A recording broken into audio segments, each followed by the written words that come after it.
આગામી દિવસોમાં મુસ્લિમોની બકરીદનો તહેવાર આવી રહ્યો છે ત્યારે સુરત શહેરમાં પ્રશાસન દ્વારા નિયત કરેલા સ્થળો સિવાય પાડા અને ભેંસોની જમાખોરી ન થવા દેવા અને ગેરકાયદેસર પશુઓની કુરબાની અટકાવવાની માંગ સાથે આવેદનપત્ર આપી રજૂઆત કરાઈ હતી।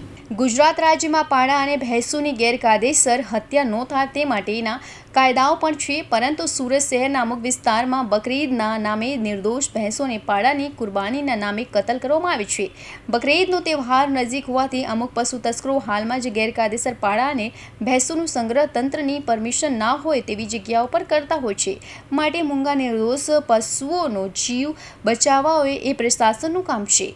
તેમ છતાં હજારોની સંખ્યામાં ગેરકાયદેસર પાડા અને ભેંસોની સુરત શહેરમાં કતલ થાય છે તેમ પણ સત્ય છે, માટે આગામી સાવચેતીના પગલાં લઈ ગેરકાયદેસર પશુઓ સંગ્રહ કરતા હોય અને પરમિશન વગર વેપાર કરતા હોય તેવા સ્થળોએ બાજ નજર રાખી નિર્દોષ પશુઓની કતલ ન થાય અને માત્ર રાજ્ય સરકાર દ્વારા આદેશો મુજબ કુરબાનીની જે કંઈક પરમિશન હોય તેવા જીવોની કુરબાની કરી તહેવાર મનાવે, તેમાં કોઈ લાગણી ન દુભાય, પરંતુ તહેવારના નામે કુરબાની માત્ર સુરત શહેરમાં મોટી સંખ્યામાં થતી હોય છે તે અટકાવવી જરૂરી છે। માટે એવી કોઈ પણ ગેરકાયદેસર જગ્યા ઉપર પશુનો સંગ્રહ હમણાંથી જ ન થાય તેવી જરૂરી છે। તે બાબતે ખૂબ કડક હાથ લઈ આગામી સમયમાં કાયદો વ્યવસ્થાને નુકસાન ન થાય તેવું કાર્ય કરવા માંગ કરાઈ હતી।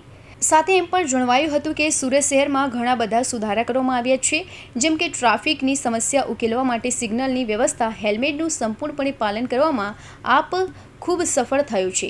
એમ કુરબાનીના નામે ગેરકાયદેસર પશુઓની કતલ કરવાની પ્રથા પણ વધી રહી છે, તેને સંપૂર્ણપણે રોકવી પણ એટલી જરૂરી છે। અમોને પૂરો વિશ્વાસ છે કે આપ આ બાબતે કડક કાર્યવાહી કરી ગેરકાયદે પશુ સંગ્રહ કરનારા તત્વોને અટકાવવા ખૂબ જ જરૂરી છે। માત્ર પ્રશાસનની નિયત કરેલા સ્થળો પર નિયત કરેલા જાનવરોનું વેચાણ થાય તે જરૂરી છે, જેથી કોઈને લાગણી દુભાય નહીં। તહેવારોના નામે નિર્દોષ પશુઓની કતલ ન થાય તે અપેક્ષા મુજબ કાર્યવાહી જરૂરી છે તેવી માંગ કરાઈ હતી। Bureau report, Hind TV news, Surat. માનનીય પોલીસ કમિશનર સુરત શહેરને અવગત કરાવવા માટે આવ્યો હતો કે આવતી 7/6/2025ના રોજ બકરી ઈદનો તહેવાર છે અને એ તહેવાર અગાઉ જ ઘણા બધા પશુ તસ્કરો એવા હોય છે કે જે પશુઓનું ગેરકાયદેસર જમાવડો કરતા હોય છે, જ્યાં પ્રશાસનની પરમિશન ના હોય એવી જગ્યાઓ પર સેંકડોની સંખ્યામાં પશુઓનો વેપાર કરતા હોય છે।